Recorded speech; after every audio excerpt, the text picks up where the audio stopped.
continue throughout the day. All right, a new national intelligence report says Al-Qaeda has regrouped and is still intent on destroying the United States.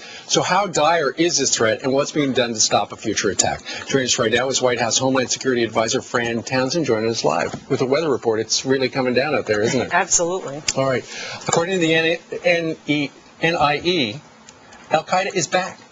Well, look, what it says is our worldwide counterterrorism operations have constrained Al-Qaeda's ability to act. Right. They perceive us as less vulnerable as a result of all the actions we have taken over the years.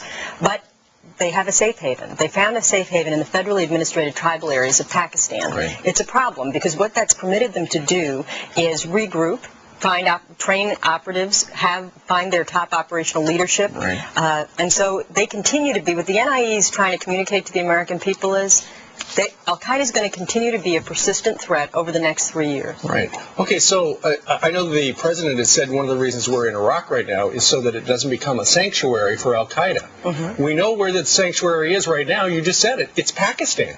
Well, there's no question that bin Laden himself has said they have to win in Iraq because they want a sanctuary there. Right. We're working with our Pakistani allies. President Musharraf has been the subject of at least 3 assassination attempts by Al-Qaeda. He doesn't want them there either, right. Which is why he entered into this agreement with the tribal leaders in the region. It's obviously failed, and President Musharraf has now given a speech saying he's got to root out extremism anywhere it's found in Pakistan.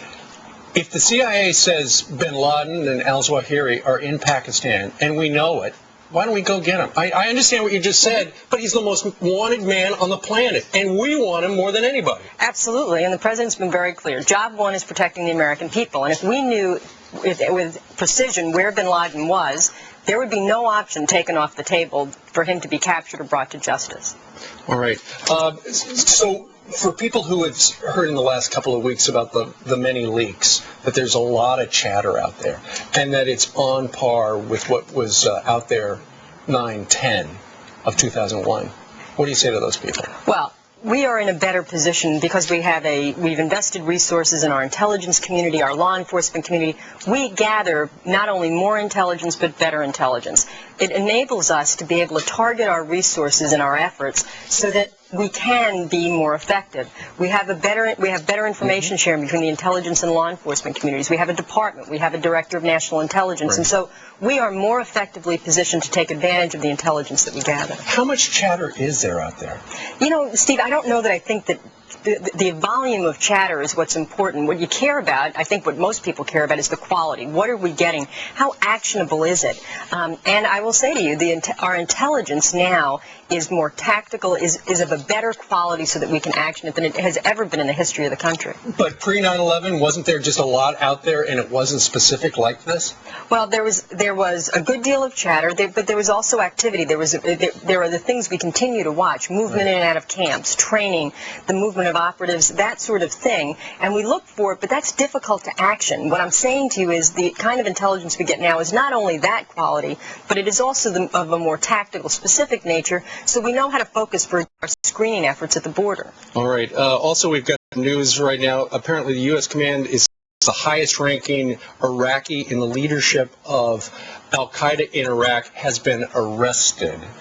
What does that do for the war on terror? Well, there's no question. Every time we capture or kill a top Al-Qaeda leader, it disrupts their operational capability. Mm-hmm. It doesn't set them back indefinitely. Right. We see from the NIE they immediately begin to regroup.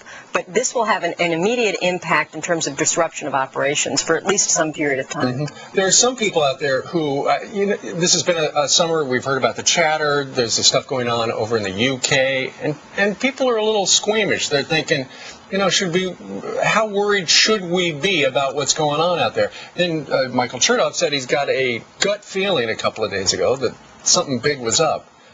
What about your gut?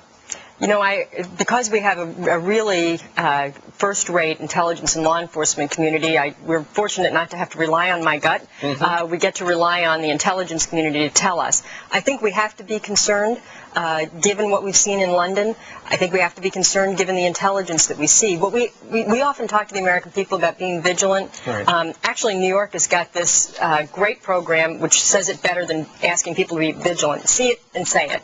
If you see something suspicious, say something. something about it to law enforcement, like the guy, the store clerk in New Jersey, who said something to local law enforcement and helped unravel the Fort Dix plot in May. That's what we need. If you see something suspicious, be aware and say something to somebody who can do something about it. All right, Fran Townsend, the Assistant to the President for Homeland Security and Counterterrorism. Thanks for joining us live today. Great to be here. All right.